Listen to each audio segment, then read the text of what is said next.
This episode of the Helping Healing Humor podcast is brought to you by Howell Wealth Management. On the Helping Healing Humor podcast, we talk about anxiety and stress and its impact on our everyday lives. We know that finances, including planning for retirement, is one of the leading causes of stress. It can be confusing and overwhelming. There are differing opinions on the best approach. It can be hard to know who to trust. For our retirement planning, Whitney and I trust Greg Howell of Howell Wealth Management at Northwestern Mutual. Greg is professional, knowledgeable, and accessible. He looks at the whole picture and thinks outside the box to create ways to help you reach your financial goals. Retirement planning can be especially challenging for ministers who do not have the benefit of a 401k, but Greg's expertise and creativity can get you on the right path and give you confidence for the future. Text him to schedule your free 15-minute consultation today at 931-638-1576. Be sure to tell him Ben and Travis sent you. Welcome into the Helping Healing Humor podcast with Ben and Travis, brought to you by the Staying Alive Disco Dodgeball Tournament on August the 20th at Mars Hill Bible School in Florence, Alabama. And we are hoping that you will be a part of it. We're going to be there. Travis, are you excited about the dodgeball tournament coming up? Every time you say it, I get more and more fired up because really the only reason I came up with the idea was, well, there are two reasons: to raise money for St. Jude, and the second one is to hear someone say that repeatedly.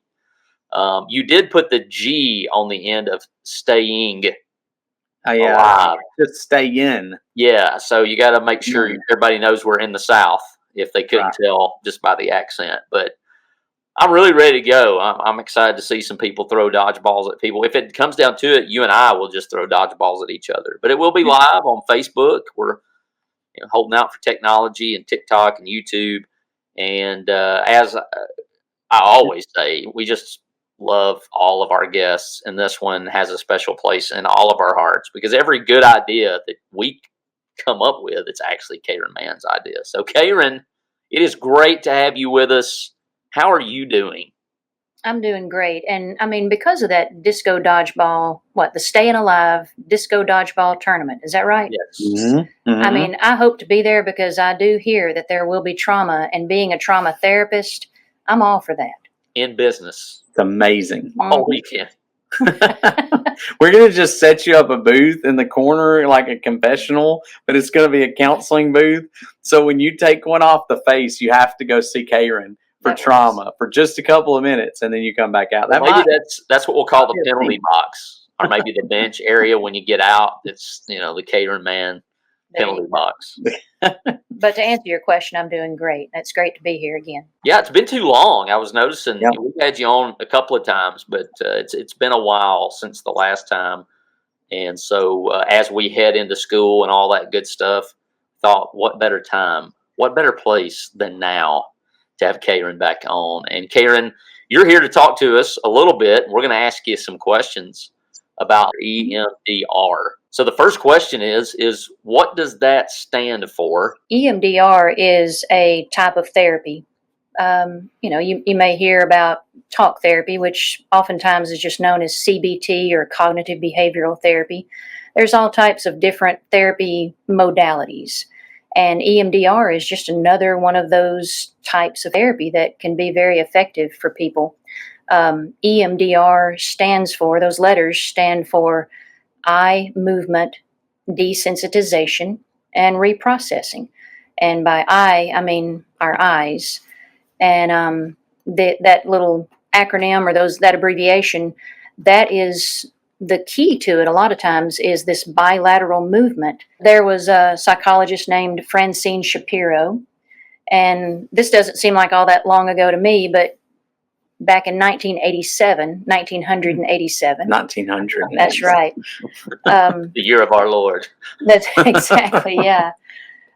Francine Shapiro was literally just taking a walk in the park and noticed as her eyes were moving back and forth, there was something that was kind of distressing going on.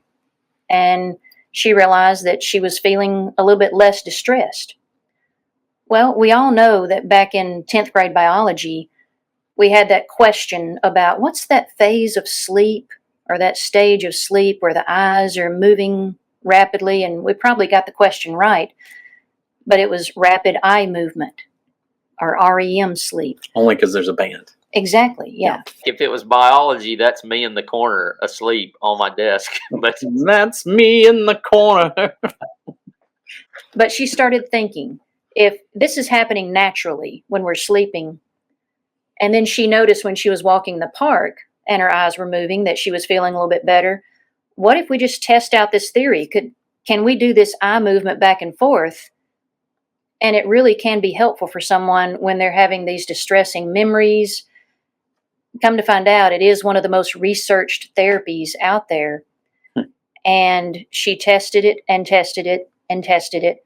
And it is an amazing therapy modality that is really, really helpful in helping the mind to heal itself. That's not hokey. It really does. The mind has the power to kind of heal itself when given that opportunity. When it comes to EMDR, for her, it was literally a walk in the park. It was. But I assume, we asked, I think earlier for you, how did you get into doing this? I know that it's kind of an extensive, it's not just a walk in the park. It's a little bit of an extensive thing to get trained for that, right?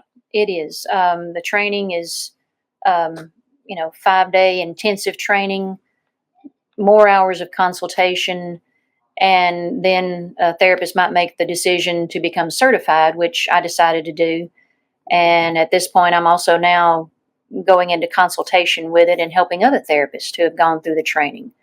The way that I got interested in it is actually just kind of a personal story.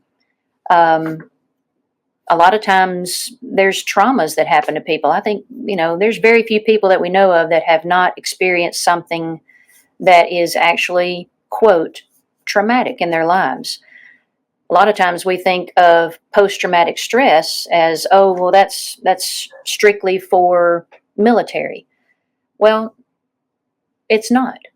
We all remember the movie Inside Out, and we realize that this little character was affected traumatically just by a move across the country, and then accidentally being put on the spot in a classroom. But my trauma was just from a car accident, and basically I could not drive down that highway anymore. I had a supervisor at the time who introduced me to an EMDR therapist. I tried it before I went to get trained because it did seem a little bit better than what I could imagine. I went through an EMDR therapy session, and the goal of EMDR is the memory that just keeps replaying in your head to the point that it feels like you're going through it again. That memory is finally able to go into long-term memory, and it's a memory. And what you realize is that trauma is no longer happening. It's a memory. It kind of blows my mind. The more and more we've done the podcast, the more and more we've talked about mental health and things of that nature. How many of these things, I won't say easy, I'll say simple. They seem like a simple concept that you can do. You need guided help in them, but it's not like this intensive thing that I think we oftentimes look at mental health as super intensive, super hard, almost like physical therapy. A lot of times you can survive this really tough thing, but then the physical therapy is what really gives you this pause. But there are a lot of things out there, and this seems like one of them that isn't necessarily intensive. It takes time, it takes effort. It's not as scary as some people think it's going to be. Mm-hmm. I mean, so much when you come into a therapy session, they're kind of like, I've had a lot of clients come in nervous. I'm just nervous about what this is going to be. What's this going to be like? So for people who may be nervous about coming to an EMDR, say we got somebody out there that's listening and they have had a trauma, they're really having trouble getting through it. Let's say that they contacted you or contacted another EMDR therapist. What's it going to look like when they come to a session? Like with any therapy session, the first time you go in and meet a therapist, whether it's an EMDR therapist or a cognitive behavioral therapist, they're going to work with you to establish that therapeutic relationship. You're not getting up on the high dive the first session. they're going to explain to you, kind of like what we talked about earlier, what it is and what it's going to look like. A lot of times, we'll just sit there and talk first about, what are their best hopes for therapy? What are their best hopes for sitting down with a therapist? That's not about what happened in the past. That's about what are you wanting to do? A client might say, well, I want to be able to drive my car again. I want to be able to go out for a walk. I want to be able to, go back to work. I've got a client now that, I think I want to go to college. I need to get past this in order to do this. So often a client will literally use the words, I just feel stuck. And the past can stay with us. Sometimes we try to deal with it on our own. When we go talk with a therapist, the therapist can help kind of untangle that maze. Now, with EMDR, there's 8 phases to EMDR. They go into they follow each other very smoothly, but, you're going to do an intake. You're going to find out, just like with any other therapist, you're going to do an intake and find out, again, what they've been going through. What are they wanting to see change in their life? Then we work on how to stay in their window of tolerance. We talk about a window of tolerance. If you're, out of it in a hyper or a hypo, hyper would be, I just can't quit talking about it. Hypo is just shutting down. We want to stay in this window of tolerance. So one of the first things that I do is talk with the client, teach the client some resources for staying present, for experiencing calm. I have a lot of clients that it's been a long time since they actually experienced that emotion of calm. And when they can learn that in a calm space in the office, they can take that with them as a resource and then practice it on their own. No doubt a lot of your listeners have seen that interview with, I think it's one of the princes, Prince Harry, and he went through some EMDR therapy following the tragic death of his mother, Diana. And on the video, they see him tapping back and forth. And the tapping is the same as the eye movement. And I allow clients to decide what method they'd like to use. Do they want to tap? Do they want to use eye movements? Now, what's the purpose of that bilateral movement? Well, like I said before, if someone can stay present, I know Travis, you've said, be where your feet are. If a person can stay present, then they can work through those distressing memories. Because so often our emotions will shoot up and we're back in it. Mm-hmm.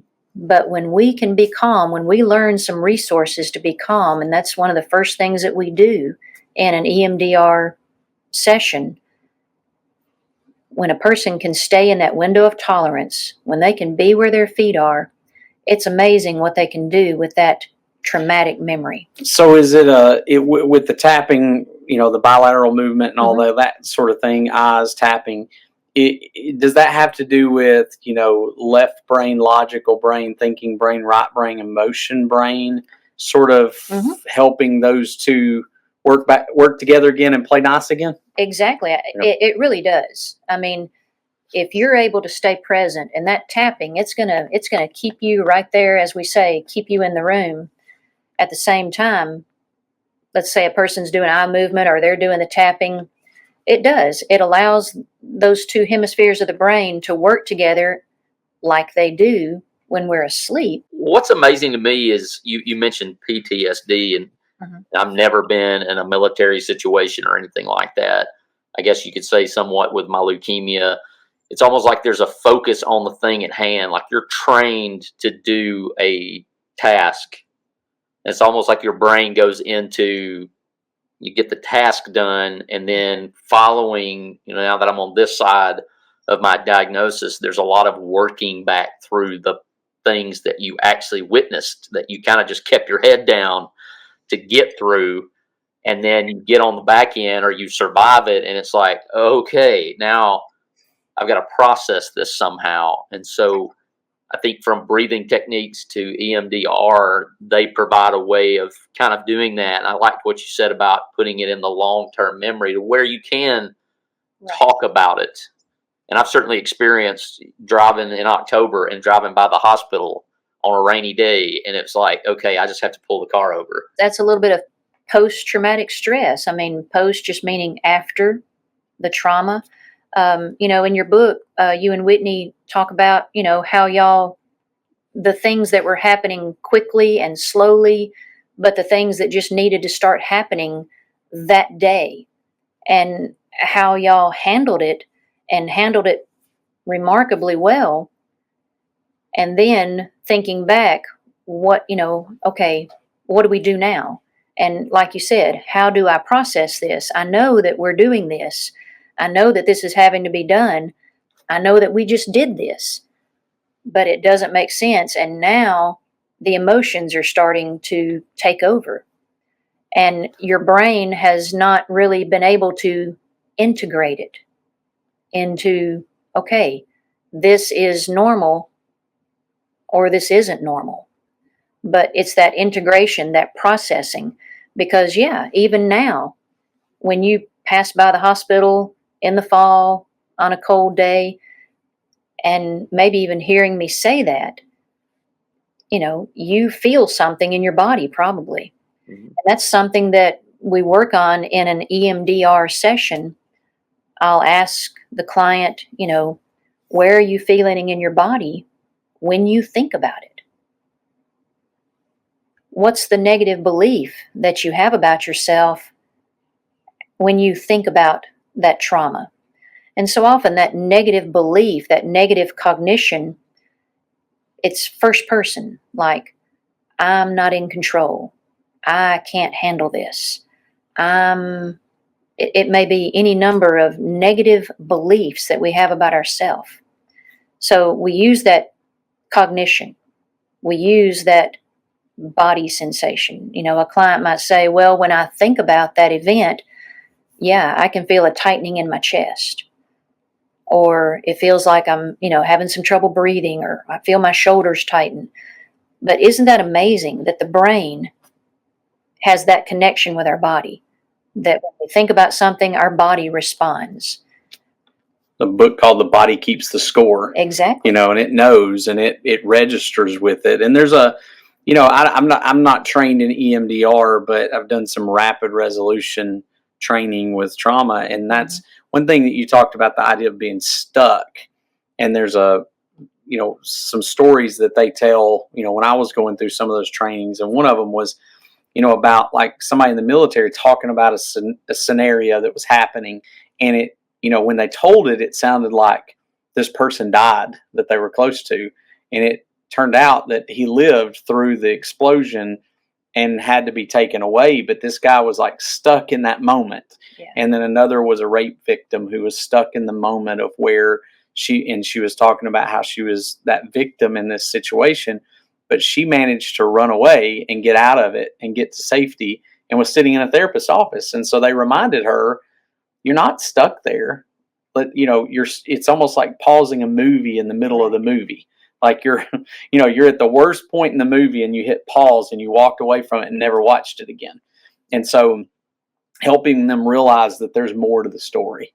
Like you have you've gone from that point where you felt helpless to the point now where you actually can work on this. And, they talked about in that wanting to be able to sit down and talk about their trauma while they ate a pizza, like being able to get them to a point to where it's a news story or it's a situation that happened, but it's not something that evokes the kind of emotion that many traumas, you've kind of beyond it to where I can talk about it without it completely, I guess, ruining the day. And isn't it interesting, Travis, that you notice it and your ability to notice it means that you are starting to move through it.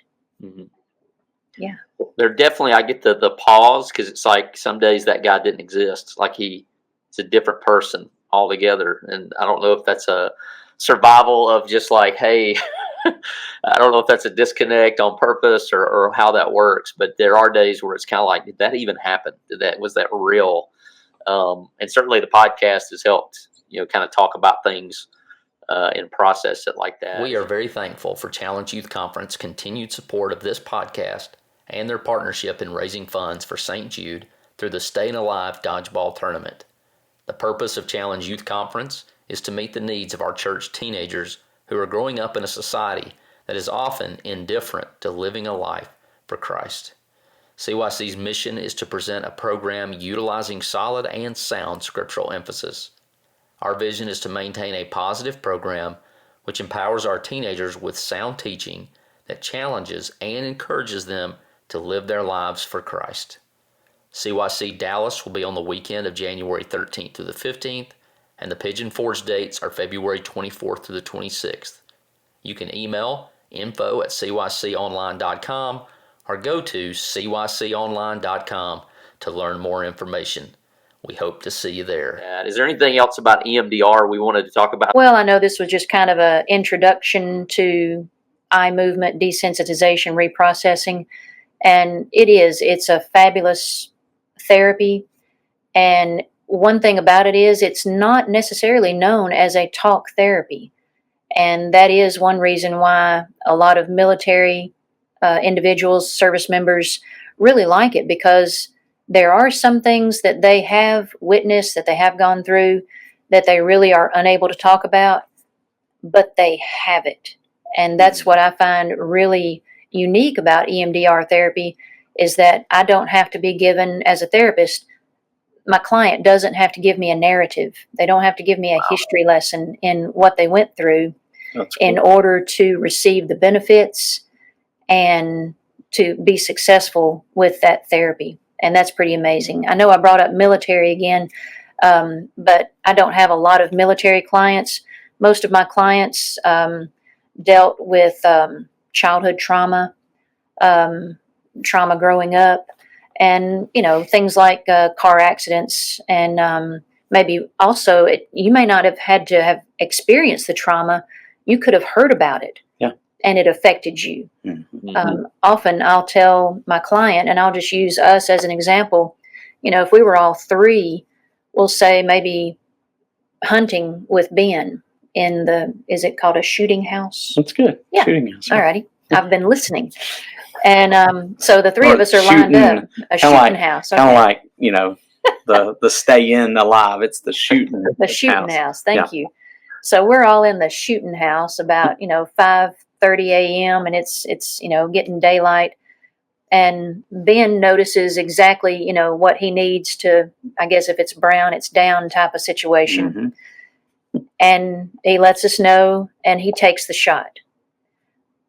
But the three of us could be affected absolutely, positively differently. It's not that all three of us would have post-traumatic stress from that. It's because the three of us are three different individuals. Different ages, different genders, different backgrounds, different upbringings. One of us could walk away and, all right, that is awesome. That's a great kill. The other one could walk away just like, I don't want to talk about it. Something happened to me one time, and I got to get out of here. And so it's not that every person that is a part of or witnesses or hears about a trauma is going to develop post-traumatic stress. If that were so, 100% of service members would come back with post-traumatic stress. That's right. That's interesting to me, because I'm a big believer in the Holy Spirit, and that's the awesome thing about God is He's not cookie cutter. He doesn't have to be. We all have limited knowledge of my own experience, much less your experience and your background and all the things that would affect you to have your reaction to whatever circumstance it is. But He knows it all. He has all the knowledge. He has all the tools, and so it's not cookie cutter. And so we're all kind of down here trying to find these therapies that are all awesome in their own right. and he's able to work through those things as well, and kind of meet us where we are. And that's just something that I've really learned to love about God and learned to love about the Holy Spirit. And that, like I said, we may walk away from a situation and have completely different responses to it, but that doesn't limit his ability to reach us through people like Cayron or Ben, or people who aren't licensed therapists, who just want to encourage and help. And of course, that's what we're all about here. Thanks for being with us for this episode of the Helping Healing Humor podcast. Be sure to download our free ebook, 28 Days of Focused Living, at benandtravis.com, and receive all of our Helping Healing and Humor extra content directly in your inbox. We look forward to having you join us at the same Ben and Travis time, same Ben and Travis channel.